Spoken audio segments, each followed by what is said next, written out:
of achieving strategic development goals using key performance indicators is used globally by governments to accelerate development in all critical spheres of human endeavor. Although not a new development in Nigeria, the Central Delivery Coordination Unit is this time at the center of government structure, monitoring progress and strengthening democracy dividends.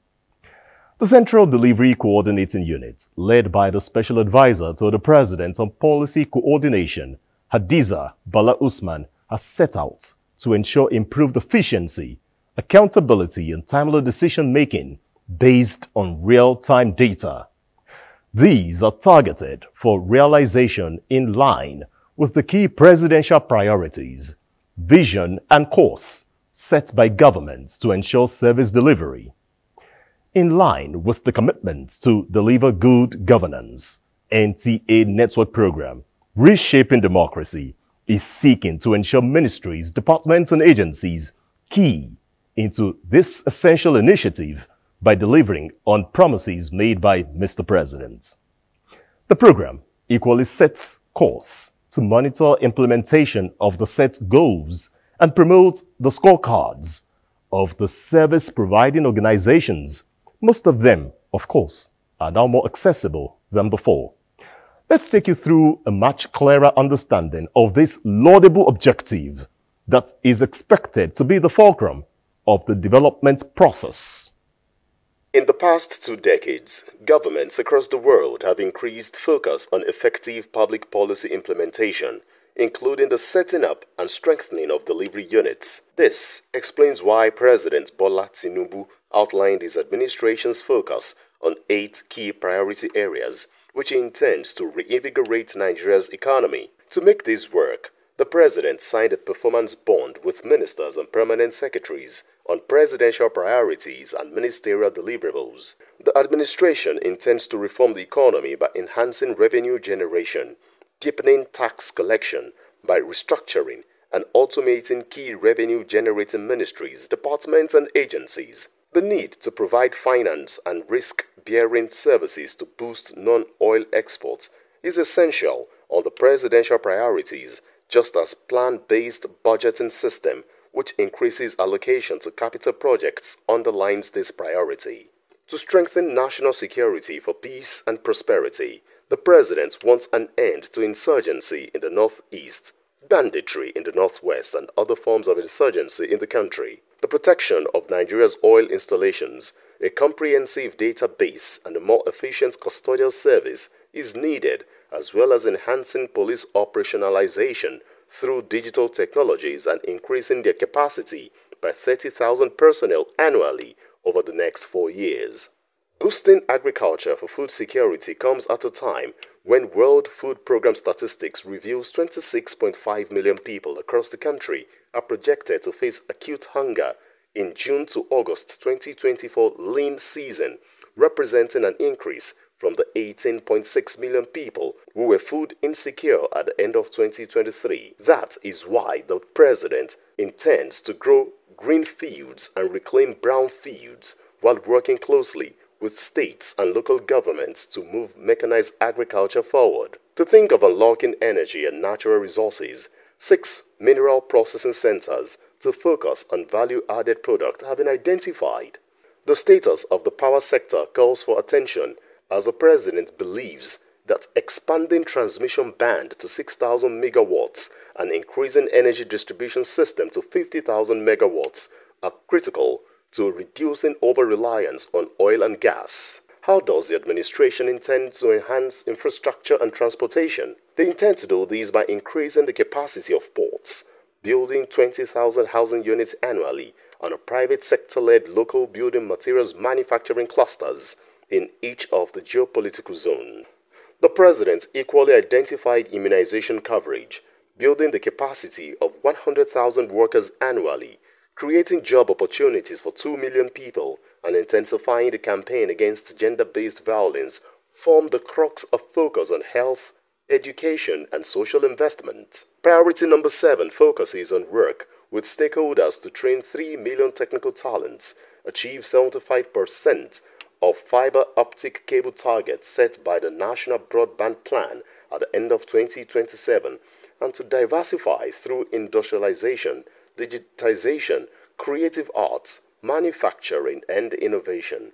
Remember, the President has set machinery to enhance the implementation of the modern performance management system, which is to promote Nigeria as a tourist hub, access to justice and human rights protection, improve governance for effective service delivery through increased participation of Nigerian professionals in diaspora. The Key Performance Index, which underlines presidential priorities and ministerial deliverables, signposts the direction which the President is taking Nigerians to in the next 3 years.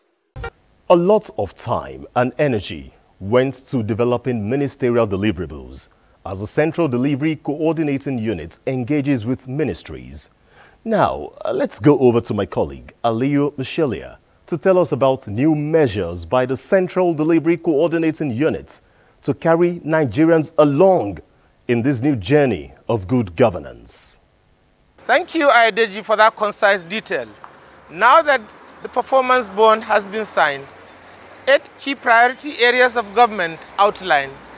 Next is carrying citizens along in a feedback mechanism that enables them track, report, and assess performance of ministers.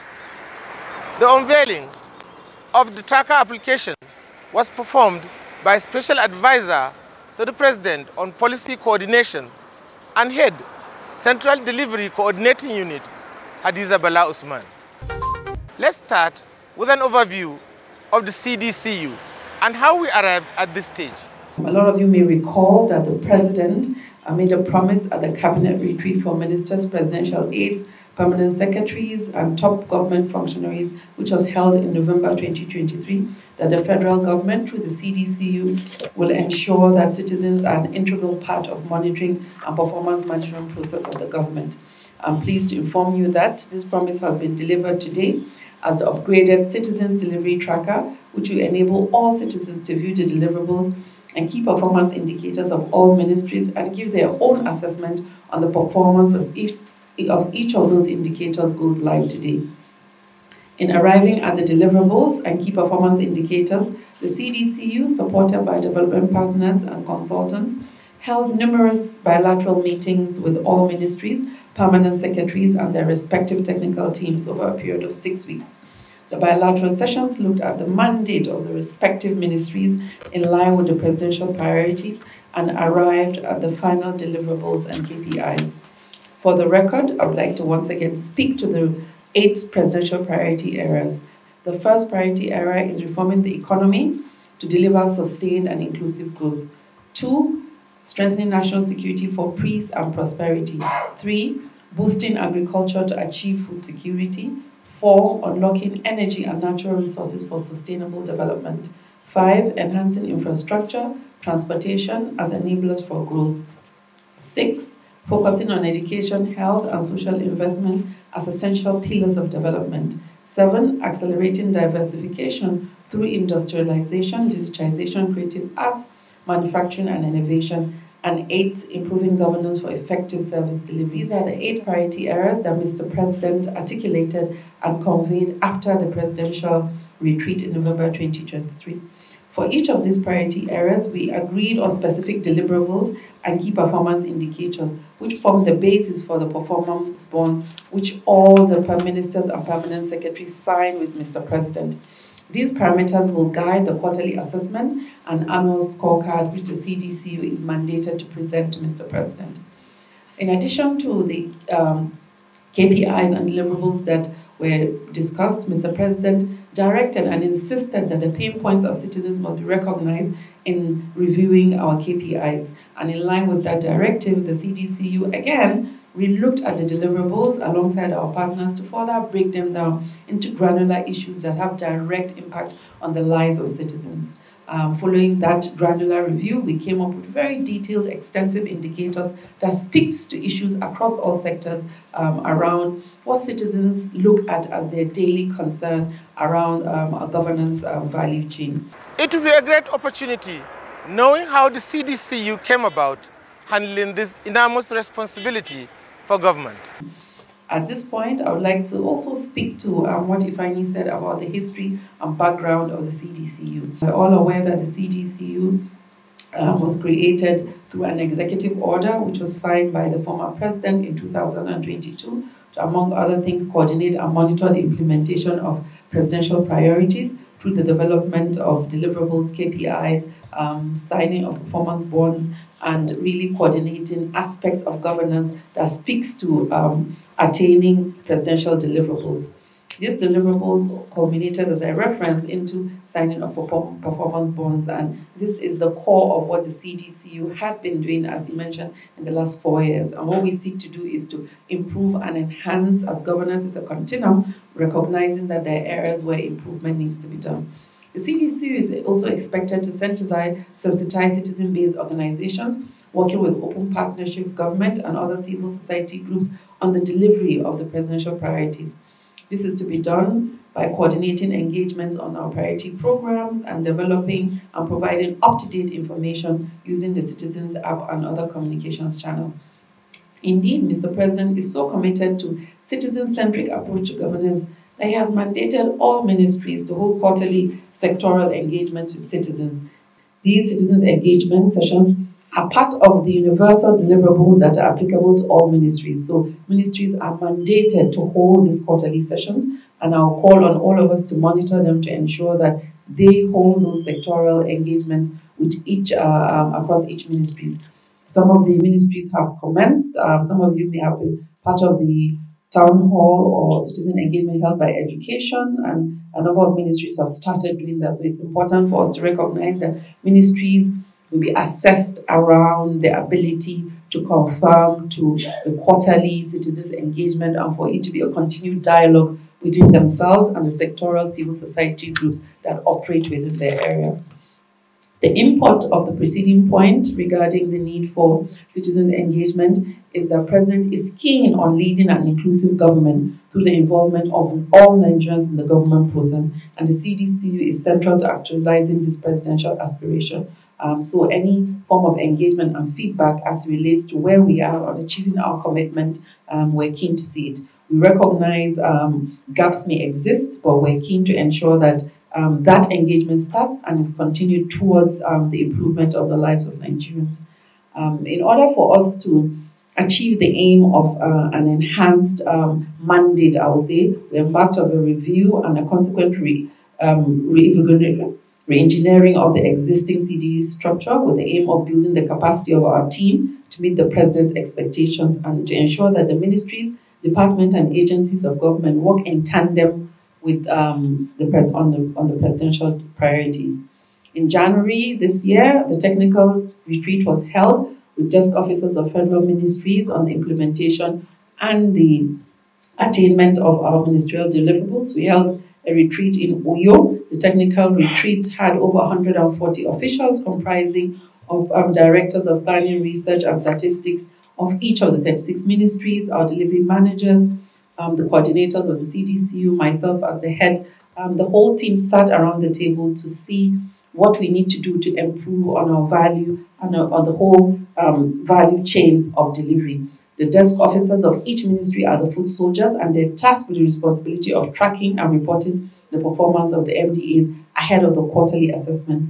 Our partners, of course, from FCDO, Tony Blair Institute for Global Chain Delivery Associates, joined us in Uyo to share global experiences on how we need to improve on our monitoring framework.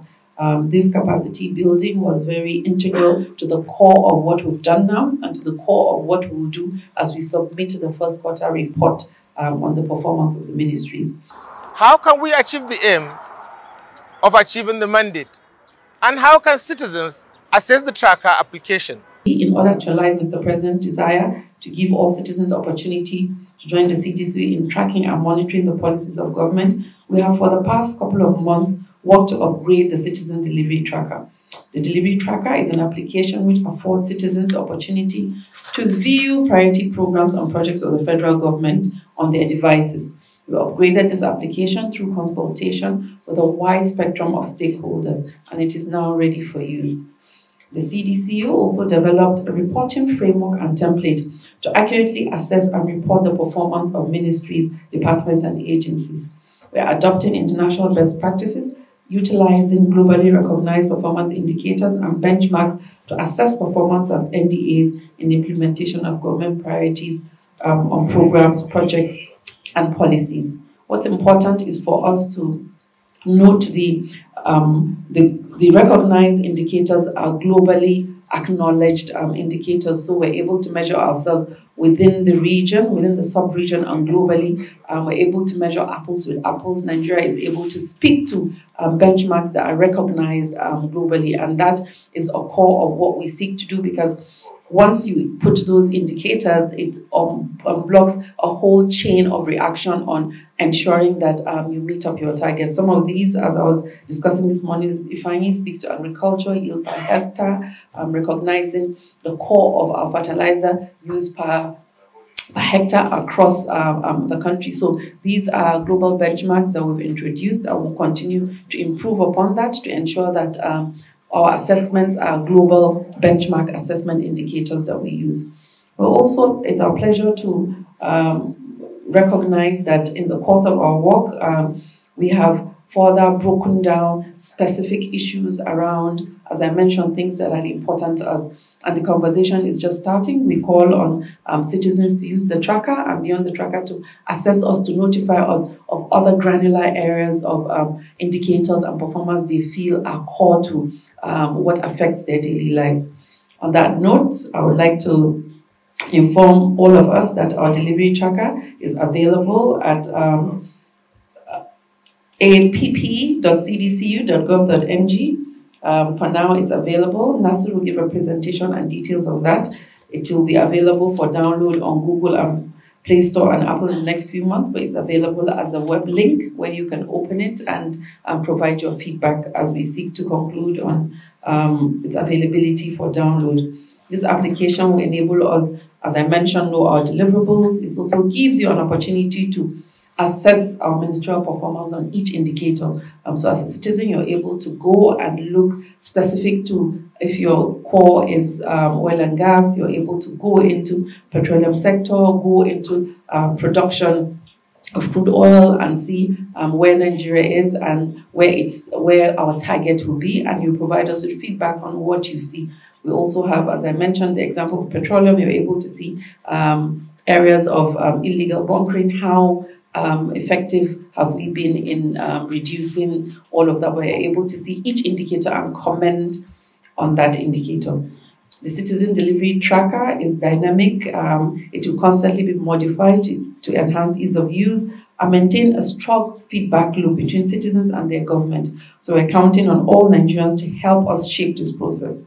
Regardless of how much we're prepared for this job and the job ahead, we still need uncovered Nigerians' participations on the delivery assessment of the presidential priorities and indeed on the core of what we've provided. So this is a continued engagement. Whatever you may see on our application, we call on you to comment and give us feedback. Some of the data that we have and some of the data that is not available, we're putting it out there for you as citizens to draw our attention and work with us to see how we can improve on our data collection and how we can ensure that there's centrality and ownership to what it is that government recognize as their baselines or their targets. So this is collaborative effort, and it's a work in progress in ensuring that we're able to meet up with our ability to deliver on the President's priorities and commitment to citizens. What about constituency projects executed by members of the National Assembly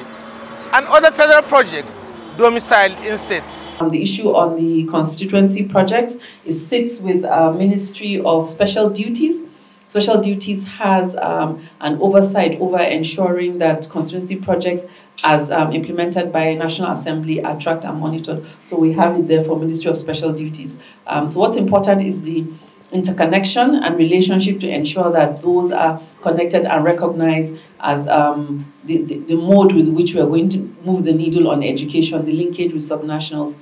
And we also have I sit on NEC, National Economic Council, to ensure that we recognize aspects that are brought up on delivery that are actually owned by states, because federal government is inundated with issue on education, on health, on agri, but the trust of some of these implementation actually sit with states. So that's why I sit in NEC, and any of such things, we would push it through my presence at NEC to acknowledge it.